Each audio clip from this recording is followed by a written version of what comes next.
Hello दोस्तों, आप लोग कैसे हैं? उम्मीद करते हैं बहुत अच्छे हैं। चलिए आज फिर जो है हमारे इस केमिस्ट्री क्लास में आपका स्वागत है। चलिए केमिस्ट्री क्लास शुरुआत करते हैं। देखिए नया लेसन हम देखने वाले हैं। हमारा जो अगला केमिस्ट्री का अगला नया लेसन है वो है केमिकल काइनेटिक्स, रासायनिक बलगतिकी। तो आज हम रासायनिक बलगतिकी को देखने वाले हैं। इसमें जो मोस्ट इंपॉर्टेंट क्वेश्चन है उन्हीं को हम देखेंगे। देखिए हमारा लेक्चर छोटा छोटा होगा। तो सबसे पहले वो क्वेश्चन देखेंगे जो अक्सर परीक्षाओं में पूछे जाते हैं।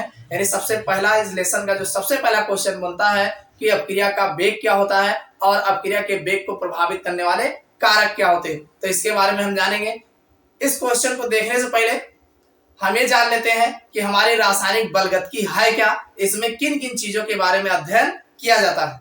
तो इसको पहले जान लेते हैं, उसके बाद फिर हम अपना क्वेश्चन देखते हैं। आप लोगों से रिक्वेस्ट है अगर आप लोग चैनल पर नए हो तो चैनल को सब्सक्राइब अवश्य कर लीजिएगा ताकि जो अगला वीडियो पड़े उसका नोटिफिकेशन आपको मिल सके। देखिए हिंदी मीडियम की यूपी बोर्ड एग्जाम्स की केमिस्ट्री क्लास है जिसमें आप केमिस्ट्री सब्जेक्ट की कंप्लीट तैयारी आप जो है बोर्ड एग्जाम से कर सकते हैं। साथ में अगर आप फिजिक्स की भी तैयारी करना चाहते हैं तब भी आप हमारे चैनल पर कर सकते हैं। देखिए आपका लेसन है रासायनिक बलगतिकी। रासायनिक बलगतिकी यानी जो रासायनिक अपक्रिया हो रही है इसमें किस प्रकार का बल कार्य करता है। भाई आप जानते हैं कोई भी रासायनिक अपक्रियाएं होती हैं तो उसमें कुछ ना कुछ तो होता ही है। भाई उसमें कोई ना कोई बल कार्य करता ही है, तभी तो रासायनिक अपक्रिया हो रही है, नहीं तो क्यों रासायनिक अपक्रिया हो रही है। तो वही इस लेसन में हम जो है रासायनिक बलगतिकी हमारा जो लेसन है इसमें रासायनिक बलगतिकी के अंतर्गत किसी रासायनिक अपक्रिया का वेग यानी कोई हमारी रासायनिक अपक्रिया हो रही है तो किस वेग से हो रही है, तो रासायनिक अपक्रिया का वेग तथा वेग को प्रभावित करने वाले कारक यानी कौन कौन से कारक उस रासायनिक अपक्रिया के वेग को होने में जो है प्रभावित करते हैं, और अपक्रिया की क्रिया विधि ये हमारे जो रासायनिक अपक्रिया है इसकी मैकेनिज्म क्या है, इसकी क्रिया विधि क्या है, इन सब के बारे में जो है अध्ययन किया जाता है। यानी जो हमारी रासायनिक अपक्रिया है तो रासायनिक अपक्रिया का वेग क्या होता है और वेग को प्रभावित करने वाले कारक क्या होते हैं, और उस अभिक्रिया की क्रिया विधि का निर्धारण जो है इस रासायनिक बलगतिकी के अंतर्गत करते हैं। तो आप समझ गए होंगे कि रासायनिक बलगतिकी में क्या चीज पढ़ा जाता है। तो ये तो बात हो गई रासायनिक बलगतिकी की। अब बात करते हैं हम कि अपक्रिया का वेग क्या होता है। इस लेसन में अगर आपका क्वेश्चन सबसे पहला बनता है तो अपक्रिया का वेग बनता है और इसको प्रभावित करने वाले कारक कौन कौन से होते हैं। ये बहुत पूछा गया है, नंबर लगा के ये सब पूछे जाते हैं, तो इसको हम पहले देख लेते हैं। देखिए अगर हम बात अपक्रिया का वेग की बात करें, वेग अपक्रिया का वेग, तो अपक्रिया का वेग जो होता है किसी अपक्रिया का वेग इकाई समय में अभिकारक की मोलर सांद्रता में हुए परिवर्तन के बराबर होता है। भाई अगर हम अपक्रिया का वेग बता रहे हैं, वेग भाई मान लीजिए हमारा कोई ए से प्रोडक्ट उत्पाद बन रहा है। भाई कोई हमारा अभिकारक है ए जो उत्पाद बन रहा है, तो किसी अपक्रिया, अब ये एक रासायनिक अपक्रिया ही तो हुई। भाई ए हमने कोई चीज लिया और उसको हमने उत्पाद में चेंज कर दिया, तो अब ये जो हमारी रासायनिक अपक्रिया का वेग होगा वो अभिकारक, ये जो हमारा ये कौन है, ये हमारा अभिकारक है। भाई जो आप लेते हो वो अभिकारक है और जो बनता है वो उत्पाद है। तो इकाई समय में यानी एक कम से कम इकाई समय अंतराल में अभिकारक की जो सांद्रता है, सांद्रता का मतलब ये हुआ कि जैसे मान लीजिए ये 100% था और जब जैसे ही कुछ समय बीतेगा ये इसमें से कम होगा ना, अरे ये कुछ उत्पाद में चेंज हो जाएगा। तो जब ये उत्पाद में चेंज होगा तो मान लीजिए 10% उत्पाद बना इसका, तो ये 90% बचा कि नहीं बचा। अरे 10% उत्पाद कुछ समय बाद जैसे ही इकाई समय बीता ये कुछ प्रोडक्ट में चेंज हुआ, तो जब चेंज हुआ तो इसकी सांद्रता कम हुई कि नहीं हुई। इसी तरीके थोड़ा और समय बीतेगा, मान लीजिए 50% है तो ये प्रोडक्ट हमारा 50% बढ़ जाएगा। ये कहने का मतलब ये है कि अभिकारक यानी किसी भी रासायनिक, यानी ये तो मान लीजिए कोई भी रासायनिक अपक्रिया है, किसी भी रासायनिक अपक्रिया का वेग इकाई समय अंतराल में यानी इकाई समय में अभिकारक की मोलर सांद्रता में हुए परिवर्तन के बराबर होता। ऐसा ना कह पाओ तो देखो परिवर्तन आपके अभिकारक में ही नहीं हो रहा, उत्पाद में भी हो रहा है। कहाँ हो रहा है? उत्पाद में भी हो रहा है। तो आप ऐसे भी कह सकते हैं कि किसी अपक्रिया का वेग इकाई समय में उत्पाद की सांद्रता में हुए परिवर्तन के बराबर होता है। या आप दोनों कह सकते हो, अभिक्रिया का वेग अभिकारक अथवा उत्पाद के इकाई समय में हुए परिवर्तन, सांद्रता में हुए परिवर्तन। देखो सांद्रता की बात जरूर करिएगा, क्योंकि कंसंट्रेशन हमारा कम ज्यादा होगा ना, और इसका कम होगा तो इसका ज्यादा होगा। इसका जो है मान लीजिए इसका अधिक है तो इसका कम हो जाएगा, और इसका जब कम होगा तो इसका ज्यादा हो जाएगा। तो अभिकारक अथवा उत्पाद के मोलर सांद्रता में हुए परिवर्तन के बराबर होता है, तो वही अभिक्रिया का वेग कहलाता है। बात समझ में आई? देखिए इसका अगर ग्राफ देखना चाहें तो इसका ग्राफ कुछ इस तरीके से आपको देखने को मिलेगा। ये है अभिक्रिया दर, ये दर है जैसे जैसे बढ़ेगा, और ये समय है। इसका जो ग्राफ मिलेगा, इसका ग्राफ आपको कुछ इस तरीके से देखने को मिलता है, इस तरीके से। समझ में आई बात?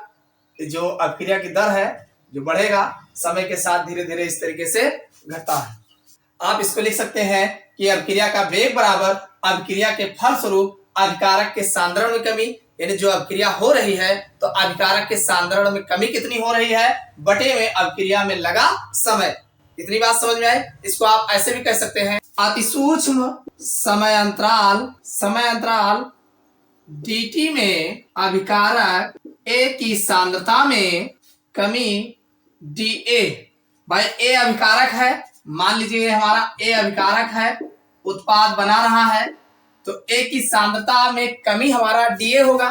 D मतलब थोड़े समय के लिए कहा गया, यानी थोड़ा से कमी के लिए D का प्रयोग, यानी अतिसूक्ष्म समय अंतराल dt। मान लीजिए समय t ना लेकर के dt लेते हैं, कम समय लेते हैं, तो अभिकारक A की सांद्रता में कमी जो है dA है, तो अभिक्रिया का वेग बराबर माइनस dA अपान dt। माइनस इसलिए लगाया गया है क्योंकि ये घट रहा है, इसलिए ये माइनस dA अपान dt, यानी भाई dA जो है कमी हो रही है, यानी अभिकारक की सांद्रता में कमी हो रही है, और dt अतिसूक्ष्म समय अंतराल, यानी ये माइनस चिन्ह ये बताता है कि जैसे जैसे समय जो है बढ़ता जाता है वैसे वैसे अभिकारक का सांद्रता घटता जाता है, यानी अभिकारक की सांद्रता जो है हमारी घटती जाती है, इसीलिए माइनस चिन्ह का प्रयोग किया गया। इसी को आप ऐसे भी कह सकते हैं, यदि अतिसूक्ष्म समय अंतराल dt में उत्पाद की सांद्रता में वृद्धि dx हो तो अभिक्रिया का वेग बराबर dx अपान dt। ये बात समझ में आई? इस बार हमने ऋणात्मक चिन्ह नहीं लिया है, हमने कहा यदि अतिसूक्ष्म समय अंतराल dt में उत्पाद की सांद्रता में वृद्धि dx हो, यानी जो हमारा उत्पाद है वो बढ़ रहा है dx है, तो अभिक्रिया का वेग जो हमारा होगा dx अपान dt होगा। इतनी बात समझ में आई? तो ये तो थे अभिक्रिया का वेग, यानी अभिक्रिया का वेग जो है एकांक समय अंतराल में या इकाई समय अंतराल में अभिकारक अथवा उत्पाद के मोलर सांद्रता में हुए परिवर्तन के बराबर होता है। इतना अगर आप लिख के एग्जाम में आते हैं तो आपका अभिक्रिया का वेग में कोई दिक्कत नहीं होगी। अब इसमें एक क्वेश्चन और इसी में पूछ लेते हैं कि अभिक्रिया का वेग की इकाई क्या होती है, यानी अभिक्रिया की वेग की इकाई क्या होती है।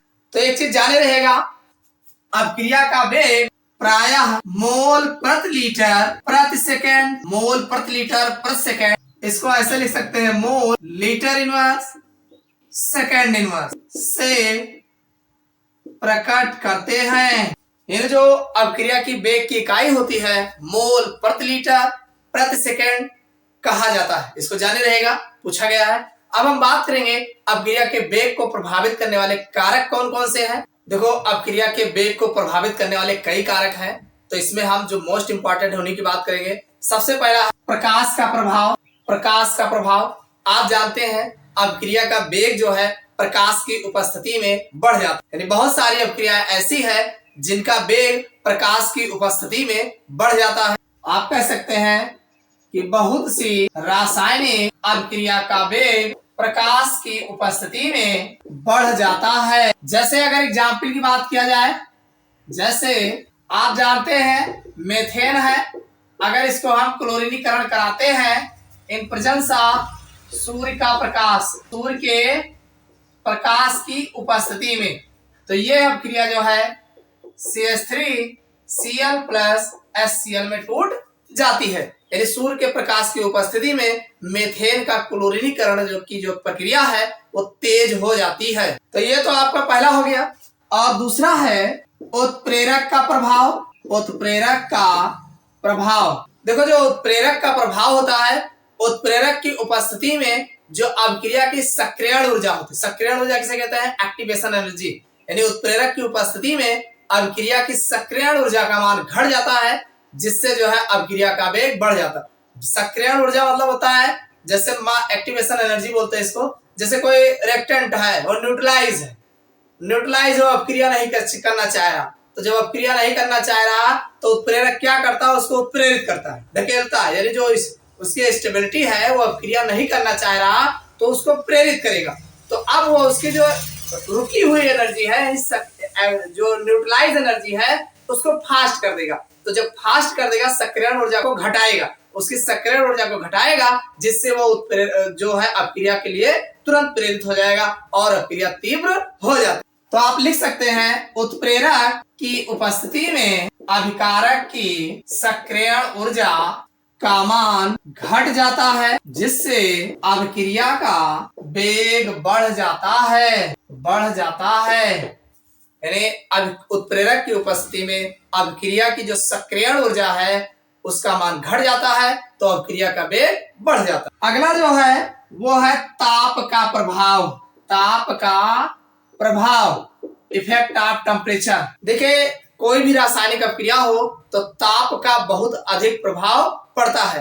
यानी 25 डिग्री सेल्सियस पर कोई अपक्रिया हो रही हो और अगर उसमें आप 10 डिग्री सेल्सियस और बढ़ा देते हैं तो अपक्रिया का वेग 2 से 3 गुना बढ़ जाता है। इसको जाने रहेगा। अपक्रिया के वेग पर ताप का बहुत अधिक प्रभाव पड़ता है। जैसे 25 डिग्री सेल्सियस पर यदि ताप को 10 डिग्री सेल्सियस बढ़ाया जाता है तो अभिक्रिया का वेग 2 से 3 गुना अधिक हो जाता है। इतनी बात समझ में आएगी नहीं भाई? अभिक्रिया का ताप, अगर हम यानी कोई भी रासायनिक अपक्रिया का वेग जो है, वेग पर ताप का बहुत अधिक प्रभाव पड़ता है। जैसे अगर 25 डिग्री सेल्सियस ताप पर कोई अपक्रिया हो रही है, अगर हम 10 डिग्री सेल्सियस और बढ़ाते हैं तो अपक्रिया का वेग 2 से 3 गुना अधिक बढ़ जाता है। अगला है सांद्रता का प्रभाव, इफेक्ट ऑफ कंसंट्रेशन। यानी सांद्रता का क्या प्रभाव पड़ता है? देखो सांद्रता जो है, जाहिर सी बात है, कोई भी रासायनिक अपक्रिया हो रही है, अगर आप सांद्रता बढ़ाते हो तो अपक्रिया का वेग बढ़ जाता है। आप कह सकते हैं समान दशाओं में स्थिर ताप पर अभिकारकों की सांद्रता बढ़ाने पर अभिक्रिया का वेग बढ़ जाता है। यानी अगर हम सांद्रता इसकी बढ़ाते हैं तो अभिक्रिया का वेग बढ़ जाता है। और एक चीज ध्यान रखिएगा, अभिक्रिया के वेग पर दाब और सांद्रता का प्रभाव जो होता है समान होता है। चलिए अगला हमारा है अभिक्रिया के वेग पर अभिकारकों की प्रकृति का प्रभाव। यानी जो हमारा अभिक्रिया का वेग है उस पर अभिकारकों की प्रकृति का क्या प्रभाव पड़ता है। देखिए इसको आप एक रिएक्शन के माध्यम से समझ सकते हैं। जैसे मान लीजिए ये हमारा NO है, नाइट्रिक ऑक्साइड, इस पर अगर आप O2 की क्रिया कराते हैं तो ये हमारा NO2 बनता है। भाई इसके लिए आपको यहाँ 2 पार्टिकल लेना पड़ेगा, तो ये आपका यहाँ 2 बनेगा। भाई 2 ऑक्सीजन यहाँ है, 2 ऑक्सीजन एटम यहाँ है, 4 ऑक्सीजन एटम हो जाएगा, 2 दूनी 4 और 2 नाइट्रोजन, तो नाइट्रिक ऑक्साइड बनेगा। ये समीकरण 1 का है। इसी तरीके से दूसरी अपक्रिया है हमारा CH4 है, इस पर आप O2 की क्रिया कराते हैं तो हमारा कार्बन डाइऑक्साइड और H2O बनता है। ये समीकरण हमारा 2 है। देखिए ये दोनों अभिक्रियाएं समान दशाओं में कराई जा रही हैं। तो अब इनमें जो अभिकारक है इनकी उपस्थिति में इसमें जो पहली अभिक्रिया है इसका वेग अधिक होगा और जो दूसरी अभिक्रिया है इसका वेग पहली अभिक्रिया के वेग के कम हो। तो आप कह सकते हैं समान दशाओं में समीकरण 1 का वेग समीकरण 2 से अधिक होगा। यानी है तो दोनों में समान दशाएं प्रयोग की गई है, लेकिन समीकरण 1 का वेग जो है समीकरण 2 के वेग से अधिक होगा। तो ये तो थे अभिक्रिया के वेग को प्रभावित करने वाले कारक, मोस्ट इंपॉर्टेंट थे। ये जो है एग्जाम में खूब पूछे गए हैं कि अभिक्रिया के वेग से आप क्या समझते हो, अभिक्रिया के वेग को प्रभावित करने वाले कारक क्या है। तो इस लेक्चर में बस इतना ही। अगले लेक्चर में फिर मिलते हैं अगले मोस्ट इंपॉर्टेंट क्वेश्चन के साथ।